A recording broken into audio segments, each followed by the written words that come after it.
Training camp day one. 49ers hitting the field for practice in Santa Clara. We've got some reports there about how everybody's looking, including QB1, Trey Lance, of course. His backup playing pretty well, too. Who's looking like they're in good shape? Who's maybe looking a little too thin? Who's maybe not looking thin enough? And a big one is who's starting on the offensive line. How's that group going to shake out in 2022? And Dee Ford is on his way out. The Dee Ford era officially over. We'll get into all of it on this episode of Locked On 49ers.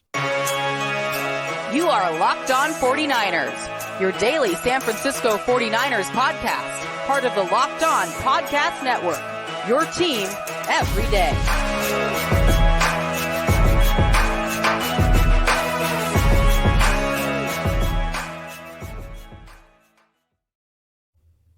Welcome to Locked On 49ers. Brian Peacock and Eric Crocker at BD Peacock at Eric_Crocker. Thanks for making Locked On 49ers your first listen here on the Locked On Podcast Network, your team every day. Players hitting the field gets me all excited, Croc. Does it get you excited seeing those slow motion clips zoomed in on the football flying around at Levi Stadium with the training camp officially on?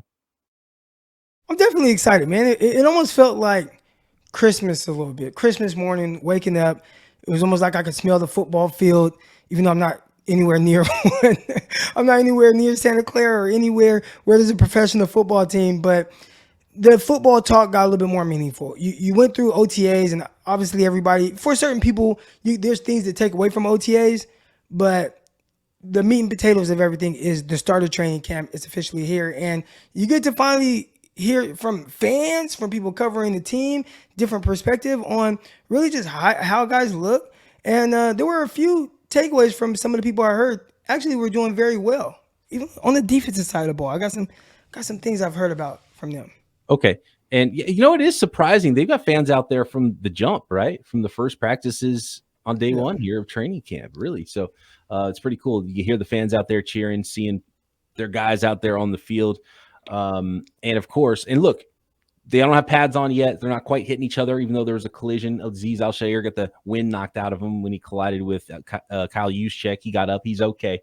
They're not supposed to be really making contact with each other right now, full contact.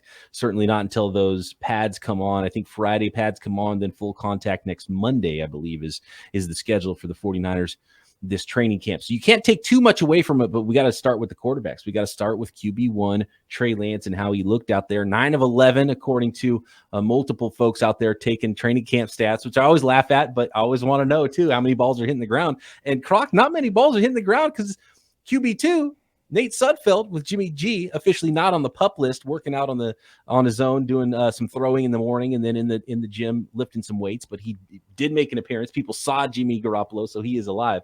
But the working QB2 right now is Nate Sudfeld. He was 11 of 11, so 2 balls hit the ground today. I'd say that's a pretty good start to camp. And that's throughout 7-on-7 and team. Obviously, 7-on-7, you expect a certain level of efficiency, but team to not let a pass hit the ground in that too, that's extremely efficient. And when I saw that, and obviously, keeping stats on quarterbacks, completions and stuff like that in training camp, it's a little, I don't want to say it's a little absurd because I pay attention to it, but you don't know what they're working on. You don't know if they're trying to attempt something that they wouldn't attempt during the game. So I don't want to take too much away from it. But I did see that, and immediately I messaged my quarterback guy, Greg Pinelli, like, all right, the 209 legend, Nate Sudfeld, he went 11 for 11. And I'm like, how serious should we take that? And obviously we know that this is Trey Lance's team, but just in the sense of having that backup, because a lot of people were really worried about that, not having Jimmy Garoppolo out there. And it's like, well, if Trey Lance goes down, then what? What do you have? Well, right now it looks like you have Nate Sudfeld, who is doing well, albeit probably against the twos or a majority of the twos while he's doing it. But nonetheless, like that's good to hear. Like that's somebody, at least, listen, 11 on 11 is a lot better than 5 and 7, completing 5 out of 12 passes or something like that, right? Yeah. So that's exciting. But I was asking, like, dude, how big of a difference or a gap is there from somebody that is proclaimed to be a backup and kind of edging towards being a potential starter or like borderline starter. And why hasn't Nate Sudfeld gotten opportunities anywhere else? And when he did get an opportunity in Philadelphia, when he got in for Jalen Hurts, who got pulled, people were like, oh, they're actively taking. They put in Nate Sudfeld. They're tanking, right? So it's cool. I say all that to say, I'm kind of bringing full circle. The quarterbacks did well. They were very efficient. But I am really, even more so than Trey Lance, excited to hear that Sudfeld is doing well also. And, real quick, one more thing I have to add. Usually defense is ahead of offense to start training camp. Yeah. Usually. So for the quarterbacks to be that efficient, I think that's even better. And if I'm not mistaken, at least one of Trey Lance's incompletions, the wide receiver slipped or something. And right. So slipped out on the break. And that's good because that's Trey Lance not waiting until a guy gets open to throw the ball. You want your guys to throw with anticipation, but sometimes when you're trying to throw with anticipation, a guy slips and falls down, it falls incomplete. But at least what he was thinking and the timing of it, that seems like it was right. I did see Danny Gray make a nice little catch. I don't think it was even in team drills or anything, but quick out pass, a nice little rifled ball from Trey Lance. It might have been a little low and outside on an out to the left. And Danny Gray making a nice adjustment, catching it off his shoe tops. So like seeing that stuff as well. You like seeing the young players look like they belong. And I think that's pretty key with a lot of these guys. And so far, I haven't heard any reports about the young guys so far not looking like they belong. So great sign there. Right. Brandon Ayuk, I believe, caught 4 passes. And I don't think there's much to take away from any of the reports I saw specifically about the pass catchers, except Jordan. I saw multiple people pointing out Jordan Matthews looking pretty well and looking fast out there. And he's converting to tight end. He started that conversion, I think, last offseason, which, started with him catching passes from Trey Lance, getting him ready for his pro day. And so that, I don't think pass catcher wise, there was much to take away from what I heard from reports at camp. I've not been at camp yet. It's only been one day, but I will be making an appearance at camp, waiting for those credentials, hopefully to hit sometime soon. And then I'll be there in Santa Clara and get my eyes on some of these players too. Real quick, Jordan Matthews, he should be a good pass catcher, right? This is a guy who played predominantly in the slot. And you talked about Juwan Jennings and what you're expecting. You're like, he's kind of low key of a tight end, right? Kind of a move tight end, flex tight end. And essentially, Jordan Matthews is Juwan Jennings, but just listed as a tight end and maybe put on a few more pounds. But him being able to run free without any pads on, I assume that he should do well against favorable matchups, probably linebackers, maybe safeties in space. So obviously, that's good to hear. Again, much better than hearing, man, Jordan Matthews, man, he just couldn't get it done. Because right now, I feel like the wide receiver I'm calling him wide receiver. The tight end 2 role, not saying it's wide open, but with Warner kind of being out, Dwelly, that's kind of whatever. Maybe there's an opportunity for Matthews, who's been sticking around, to actually make the 53-man roster as a tight end. Yeah, the 49ers certainly haven't acted like Ross Dwelly's a lock. So he's got competition for sure. And Charlie Warner was supposed to be that ferocious blocker coming out of Georgia, and that was his key role. And they don't really have another player like that on the roster after George Kittle, who's, best asset is blocking, and it's not really the case with Dwelly, and it's definitely not the case with the former wide receiver in Jordan Matthews. They've got a couple other guys on the roster. I'm blanking on some of those names right now, but they've got a nice little competition there for tight end 2, and I think it is wide open, especially with Warner, who probably would have started as tight end 2 starting out this training camp on the PUP list. Right. And a guy who coming out of Georgia, I believe, was more of your blocking tight end, and some people are like, blocking tight end, George Kittle. And it's like, George Kittle was like elite athletic for a tight end. So it's not quite elite athletic tester, even though he wasn't used as much as a receiver in college and was asked to block a lot. Charlie Warner had something crazy, like only 6 catches, right? His last year. Wasn't it like he was just hardly ever used in the passing game?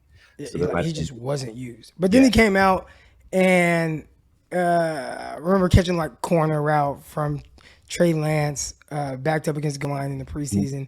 And it felt like Trey Lance was kind of like targeting him just a little bit. I'm like, okay, this is a guy who they were saying just a blocking guy, but getting a little active in the passing game. Yeah. No Deebo Samuel on the field at practice. Let's get to what we do know about Deebo Samuel next. I want to talk about the offensive line. Dee Ford officially now released, and more notes on day 1 of 49ers training camp next. But first, Croc, we got to let the folks out there know about the newest flavor of Built Bar. If you haven't tried Built Bar Puffs yet, you might be depriving yourself of one of life's greatest joys. And guess what? There's a new flavor. Delicious, indulgent cookie dough covered in chocolate. And Built has basically done it again. And Judge, I haven't gotten that box of Built Bars. By the way, since I moved, I feel like whoever has my old house is getting my Built Bar deliveries. And that's really frustrating, Croc, because I want to try this cookie dough chunk puff flavor of Built Bar, because in the Locked On DMs, people are going off about how good this bar is. And I'm sure this is going to be a Crocker household favorite as well. Light and chewy texture, real cookie dough chunks. And of course, they're covered in 100% real chocolate, which is the key with a lot of these Built Bars. It really makes you feel like you're getting a treat because it is real chocolate. And you are not let down when you reach for a Built Bar. Even though it is low in calorie, low in sugar, high in protein, it is the perfect snack to keep you going throughout your day. You're going to have to try the new cookie dough chunk puff, whether you need a snack for your workout, a late night treat, or just need to grab a quick bite. Built is your perfect protein bar option. So grab one for yourself at built.com or get one of the many other flavors of Built Bars and ditch those calories. Go to built.com. Use promo code LOCKED15 to get 15% off. Again, our promo code is LOCKED15 for 15% off at built.com. Thank you once again, everybody, for making Locked On 49ers your first listen. For your second listen, make sure you're checking out the Peacock and Williamson NFL show and Locked On NFL Draft, hosted by none other than the Eric_Crocker. Daily. Hey, Peacock. Yeah. That's really unfortunate that you're not getting those new built bars because, I mean, first of all, I love the puffs. Yeah. But it was good, man. I'm not going to lie. It was good. Okay. I'm gonna go hit the mailbox after this and just make sure that one wasn't delivered today. But I thought there's somebody in your old house eating those right now. Yeah, they're definitely not forwarding those boxes. I got some bills forwarded, but no Built Bars getting forwarded to my new address. Right. Deebo Samuel, Croc, he's there, but the hold-in is now beginning. He's not doing on-field workouts, but he is just doing a little conditioning on the side, and conditioning is going to be key for a player built like Deebo Samuel. And I've heard conflicting reports now today about the shape of Deebo Samuel. I've not gotten my eyes on him. I know, and it's kind of a similar thing with Mike McGlinchey too. You get some pictures in the offseason, like, oh no, too skinny. Oh no, Deebo, he's looking a little thick here, but is it the angle? You don't really know what's going on. What day was this photo taken? That kind of thing. And apparently showing up to camp, I've heard it was one Larry Kruger, friend of the program, who has a scout's eye. He's a former NFL scout, and he said Deebo Samuel looked like he was in terrific shape. And then I think there were some other reports that the Deebo Samuel maybe was looking a little bit thick and might need to get down a couple of pounds. Thus, he's doing his conditioning on the side and potentially could, be at a better playing weight by the time training camp starts. So I'm not even sure. Now I got to get my eyes on Deebo so I can make my own official opinion on this, because I don't know what to believe. But hopefully if he is a couple pounds over, it's just a couple pounds and he's not, 230 pounds or something like that coming into camp. Yeah, some of these guys is tough. And I asked a former NFL player that spent a lot more time in the NFL than I did, about guys in kind of recovery and, starting to train and work out. And he mentioned how some guys that if they take enough of a beating, they just want to relax. And in that time, they probably are going to put on a few LBs, but eventually work to get it off. But for the most part, what I hear a lot of times by training camp, they're good. So you don't want to hear that Deebo Samuel still has a little bit of added weight. I'm pretty sure everyone knows by now Deebo is a thicker guy. We're talking about someone who's 5'11", almost 6 feet tall. He weighed in at the combine at 215 pounds. So 5'11", 215 for a receiver, that's almost as thick as it kind of gets.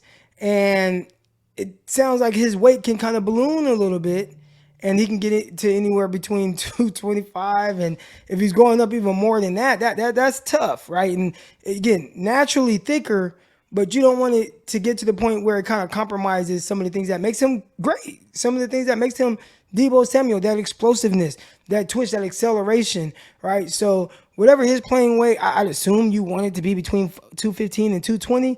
Don't want it too much more than that. Anything more than that, he probably does need to lose a few pounds. And he has been doing his own work away from the team too the entire offseason. So I think one of the big combinations with being in town and with the team is now you've got everything structured. So you know exactly how much you're going to be training, you know what conditioning program is going to be. You got the trainers there. You've got your nutrition all set up. So, you know how many calories you're going to have in your shakes each part of the day, right? And your meals, you could have everything much more regimented. So if it is just, 4 or 5 pounds, I'm sure he could get it down in a few weeks and it won't be that much of a problem. And he's always it's not the same working out away from the facility as opposed to working out at the facility, even during OTAs. Because OTAs, everybody looks at OTAs, okay, they're doing some things. They build up to get you ready to kind of ramp up for that month off and then be ready to go coming into training camp so you don't have these injuries. It's not like you just go and you're just, we're just in meetings and then we just go home. Like, no, they ease you in. They have different phases to it, certain workouts. The offensive group works out while the defense is watching film. Then they flip-flop. You do weight room. Like, you have an hour in the weight room, an hour on the field. Like, you're doing a lot of different things that help build up towards that, as well as being around the facility. And when you're around the facility, you have good food. You don't have to eat all the crap. They got the breakfast ready for you, whatever shakes you need, however you want your shake. They got the fruit smoothies, whatever it is. Then your lunch, it's all good stuff for you while still working out and getting that good work in. So you're able to really, if you're somebody that needs to watch your weight, that's the easiest time to do it. Now, when you're away, you have to be so disciplined, because a lot of guys continue to push it off. Okay, okay, I'll get ready here, or I'll get ready there. And as you start getting older, it gets a little harder, right? And Deebo, and again, maybe he is fine. Maybe he is healthy. But he's not the youngest of guys. He's going to turn 27 during this season. So as you start to get a little older, it gets a little bit harder to get that off. So certain things that you got away with when you were 21, 22, 23, 24, even 25, it starts to get a little older as you start to go up there, a little harder once you get up there in age. So hopefully the conflicting stories means that there's nothing going on and he's just fine. And after he signs and hits the field, he's going to look like the Deebo Samuel that we know him to be. And the other thing is, I think it might be hard to tell with Deebo because he's so thick anyway. He might always look thick. So you might look at Deebo and think, man, maybe he's a little overweight. And it's like, no, he's actually 218. He's right where he needs to be. He's just a thick dude. And that's where his playing weight's supposed to be. And he wears white. White adds like 10 pounds to you. So. Yeah. And the other thing about some of when people see him out and about, or you see a photo with him, when you see an NFL player that's built like that and has thick legs and is a thicker player, Maurice Jones-Drew always comes to mind. When you see him in normal people clothes, in plain clothes and like in jeans, it's like, what the heck? It's like they fill the clothes out much differently than like a normal person might. Yeah. When you see Maurice Jones-Drew walking around, he is so short but so thick, and he's put on post-career weight now. But you see him in normal clothes, you're like, what the heck is with that guy? I coached against him a lot in 7-on-7. Oh, did you? Yeah. Yeah. He's a shorter, thicker guy. Yeah, he fills up his pants pretty quick. Dee Ford, the Dee Ford era is officially over. Croc. I don't know why the timing was once training camp started. I guess he had to go through his physical officially or something. I figured that would be a post-June 1st thing, So I don't know why they waited and it wasn't a June 2nd cut for Dee Ford, but it's official now. Dee Ford has been cut. He was so important to that 2019 team, and unfortunately hasn't really been much of a factor since then. And seems like always a really good dude. It's unfortunate that injuries are going to cut his career short, but it is officially over now for Dee Ford. He got paid a lot of money. I don't want to count his pockets. Dee Ford, don't feel came bad in for to do what he was supposed to do when they did trade for him, which was help the 49ers get to a Super Bowl. And he definitely helped. Even though he missed a little bit of time, 2019, he helped. What happened after that? It's just unfortunate. I guess you can factor in the fact that, hey, this was a guy who had injury issues before being traded to the 49ers. And if he had issues while being with the Niners, you took that risk and structured the contract the way that you did, where I feel like it was kind of hard for the 49ers to get out of it. They kept moving money around, and he just kept not being on the field. So 2009 was awesome. After that, it's not my money. All right, it's Jet York's money. So. All right, Croc. A big one for me next is we got to talk about the offensive line. Some interesting quotes as well from Azeez Al-Shaair at the presser at training camp day one as well. How about this quote from Azeez Al-Shaair, Croc? And he said, talking about the 49ers linebackers, that basically, they're basically a bigger DB is what he called the 49ers linebackers. And I love that he said they used to joke with D'Amico Ryans, who played in his career around 250 pounds, that, quote, you weren't taking no over routes from wide receivers. And I think we've seen, like, even I remember Reuben Foster had this one really amazing play where he caught the over, remember? Oh, I know exactly what you're talking about. It went from the sidelines, like, the right side of the offense to the left side. Yeah, and he turned, ran, got underneath it, and squeezed it, played it perfect. I remember that. Yeah, that's Foster. He would have been good. It wasn't talent that did him in. That's for sure. Yeah. Oh man, what could have been that guy? But you'll see that's the tough thing when you talk about guys that when you draft a bust or whatever. There are certain things that you factor in, certain things you feel like you can fix, and they evaluate the talent, right? But there are other aspects that they maybe were a little bit overconfident with their abilities to change certain things. Yeah, I think a little almost like women, right? Women think that they could change a man. It's like John Lynch thought he could change a linebacker and the way he was, and he just couldn't do it. Yeah, ladies, you can't change it, man. Yeah, don't try it. That's funny. Yeah. But yeah, we see that all the time from Fred Warner, has that kind of range, and it's just it's the stress that is put on the modern day linebacker. And it's a great point by Azeez Al-Shaair. I love that. It's like, the old 250-pound thumpers, you could have some range chasing running backs, but you didn't have to catch the over route from Tyreek Hill or something like that, right? I mean, that's almost an impossible task in some cases. Fred Warner doing it versus Hollywood Brown. Remember that? Yeah. Yep. Walling it off, flipping the hips, diving, knocking the ball away, on like that dig route, right? Yeah. Yeah, that was an amazing play. That was awesome. That dude runs 4.3, and you're a linebacker. You're playing in reverse, and you're like caught in no man's land too. That's really hard to know where you're at, be able to get eyes on a receiver, and then go make a play on the ball. I mean, that's crazy. Hey, speaking of Hollywood Brown, I was watching NFL Network, and they showed him running this comeback, and you could just see the speed off the ball. Obviously, this is when he was with Baltimore. You see the speed off of the ball. He gets the corner to flip his hips, and he works a step on his toes.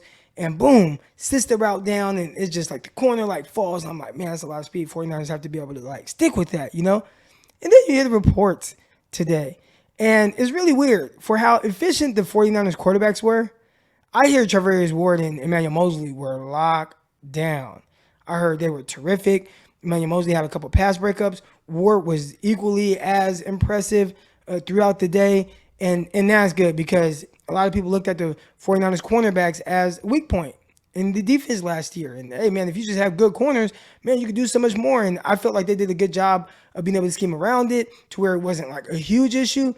But, man, having two guys that can really play man coverage at a high level, that's exciting. And you're going to need it because you got guys out there like DK Metcalf, Hollywood Brown, Tyler Lockett, DeAndre Hopkins, Cooper Kupp.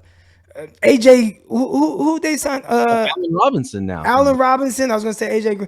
Allen Robinson. I mean, there's a lot of receivers in this division where you're going to need some corners that have a different type of capabilities, which I think they do. But 49ers are going to need those guys to be good. It is good to get. It is nice to get good reports on those starting corners, especially with Jason Verrett being up in the air, starting the training camp on the PUP list, and maybe not as rave reviews in camp day number 1 for Ambry Thomas, and really one of the only players I've heard anything negative about his play so far on day 1 of camp. Almost everything's been universally pretty positive. Two more quotes from Azeez Al-Shaair. One was on his competition with Dre Greenlaw, and it looks like that is one of those camp competitions. We talked about it, Croc, when we were talking about linebackers previewing camp, and Greenlaw versus Azeez Al-Shaair for the starting will linebacker spot is going to be a good one. But he said they're boys, and they're helping each other out. So that's good to know that they're teammates first, and then they're competitors for that one spot second. So that's kind of fun.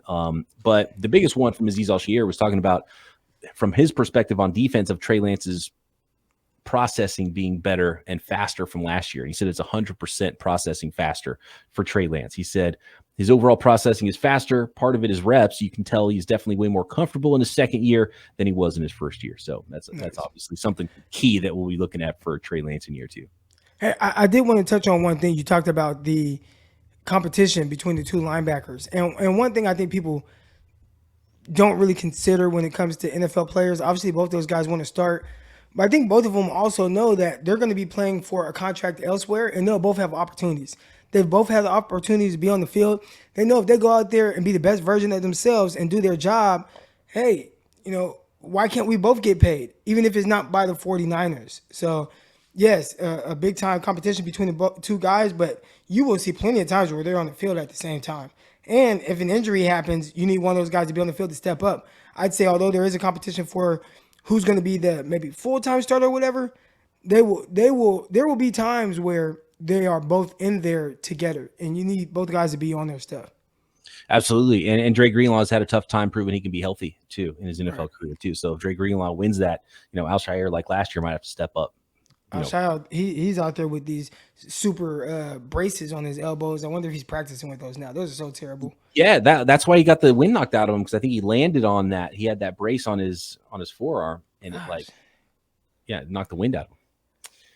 Last thing, and this is a big one. We'll be following this one all training camp, is the offensive line. And as far as day one goes, already a big shocker to me is that Daniel Brunskill was not running with the ones. He was running with the twos, but behind Jake Brendel at center. So this is the way they were lining up early in practice. And then when they went into teamwork, Mike McGlinchey left the field and wasn't doing teamwork, and Jalen Moore jumped in for him, and Trent Williams got he had a family event or something going on, so he was excused from practice, so he wasn't there. So no Trent Williams at left tackle. Colton McKivitz, who clearly is going to be running with the second team at left tackle, was in there for him, and with the first team at left tackle. Aaron Banks, no surprise, at left guard. Jake Brendel was taking first team reps at center. Rookie fourth rounder Spencer Burford from UTSA was taking first-team reps at right guard, not Daniel Brunskill. Mike McGlinchey was at right tackle. Then when they did teamwork later,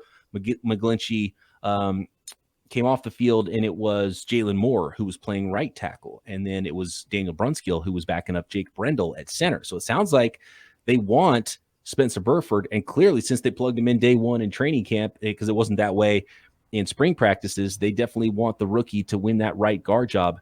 And then that means Daniel Brunskill relegated to super sub duty. Will we see him take some reps at tackle and be that swing tackle role he did a couple of years ago so well? Is he just competing at center? Will he get a shot to run with the ones, and then Brendel runs with the twos, and they'll maybe go back and forth there? But I think that's a really interesting development there. And then with Jalen Moore backing up at right tackle too, which means he's not backing up Aaron Banks at left guard. So they're leaving kind of Aaron Banks wide open to win that job at left guard. So I think there is a lot to take away from just how they lined up day one on the offensive line at camp. I'd say the one negative about the offensive line, and this is tough for an entirely new interior group there, but I heard they just could not block Eric Armstead. I did hear that Eric Armstead was pretty much unblockable, which is a good sign and a bad sign, right? Because that means he was looking very good for the defense. But, with that interior, which is one of the worries with this team, you got to be able to block guys like Eric Armstead, because there's guys like Aaron Donald you're going to have to be blocking on Sundays too. So, and I'm really interested with that interior defensive line. And I think, Eric Armstead, was a pure defensive tackle. I love him being a 3-tech now, but the guy next to him, Javon Kinlaw, he was looking huge. It's crazy how big Kinlaw is. I don't think his listed numbers tell the whole story, because Eric Armstead's huge. He's 6'6", 290, right? 290 something. And Kinlaw is like the only guy I've ever seen really make him look 6'7". Kinlaw makes him look kind of small. It's crazy how big Kinlaw is, He's a thick dude. Kinlaw's like the only guy that weighs over 300 pounds on the defensive line. So I want to see him in that one-tech role that he's going to have to play. And obviously stay healthy. But that's one of the challenges with training camp, right? And you touched on it a little bit about, hey, we want to be able to block Eric Armstead because you have to play against guys like that. And the big challenge is trying to figure out, is this group trash or is this group just really good? And you have cornerbacks out there, and you're hearing about Emmanuel Mosley and Travarius Ward locking guys up, and then the fans are probably like, well, does that mean Ayuk sucks? Or it's like it can't be both ways, I guess. It has to be one way or the other, when in reality, I'd expect, everyone expects the 49ers defense to be a top defensive unit in the league, including me. They're good at every level. The front, The second level, the back end, I think they're going to be terrific. Obviously, you have a couple question marks at strong safety and at nickel, and that's just without me being there right now and seeing it. But you're assuming that, hey, this is a really good group and they're going to be better than they were last year, which they were the number 3 overall defense. Well, if that's the case, then wouldn't they be presenting a big time challenge for the offense? Yeah, and it's been like sort of the 49ers MO for the last few years that the defense is kind of dominating the offense in practice. So I guess it shouldn't be that surprising. But at the same time, if the ball's not hitting the ground and Trey Lance had 2 incompletions and one of them was when the wide receiver slipped and Nate Sudfeld was 11-11, were they really locking guys down too? So I have some questions. That's why I said, who's catching these passes? I don't know. I don't know what's going on. Maybe they're just dumping everything off. And I did hear they were working a lot on getting the ball out quick too, which is going to be one of the keys for Trey Lance is getting the ball out quick. So maybe they're just overdoing it and he's really getting the ball out quick to drive that into his mind so then he can make plays, with his second reaction stuff later. But, time to throw was one of the big negatives for Trey Lance in his rookie season. Yeah, and that's one of the things that you don't really know because in install, it happens in kind of phases, right? They know, okay, we're going to install this part of our offense, and these are things that we're going to go through on day one. And they work those things. You can see them working on those things in individual drills where, it might be a play action over. Like you'll see them work on it specifically, and then come actual team or 7-on-7, they work those things into those sessions as well. And then they continue to kind of build on those things as practice goes on. So, yeah, we will see if the quarterbacks continue to get the ball at their hands quick. Sudfeld, though, did complete a couple passes downfield. It's hard to say when you're following on social media. It's kind of hard to tell exactly what's what because I heard somebody say, "Oh man, this receiver just caught a touchdown in individual drills." And I'm like, "Wait, caught a touchdown in individuals? Like that's not adding up to me. That doesn't make sense." So, right, yeah, yeah. And you that's another thing that happens in camp. You hear touchdown and like, well, is it the thing where Jerry Rice just runs it to the end zone every time? Right. Jerry Rice had 30 touchdowns every practice, right? So, and so some of the stuff you definitely have to take with a grain of salt. But I can't wait to get my eyes on that team and watch them at camp, watch them at practice. The preseason's coming quick too, man. I'm always shocked how short training camp is because a couple weeks and then boom, preseason games are already going to be upon us here in August, and we're almost done with July. When's the first preseason game? Oh, Croc, you had asked me that. I want to say August 12th, August 19th. In the teens. I got to find out now. Yeah, it's pretty soon. Have the proper August 12th against the Packers. Then there's the joint practices against the Vikings for the week 2 game. That is August 20th at the Vikings. And then August 25th is the final preseason game at the Texans. All right. Yeah. So 3 preseason games. I mean, and then they have that week off. In a month, the camp will be done, and all 3 preseason games will be done in a month. Wow. Yeah, that's crazy. And we'll have it covered for you every step of the way right here on Locked On 49ers, coming at you daily. Croc and I back tomorrow right here, Locked On 49ers.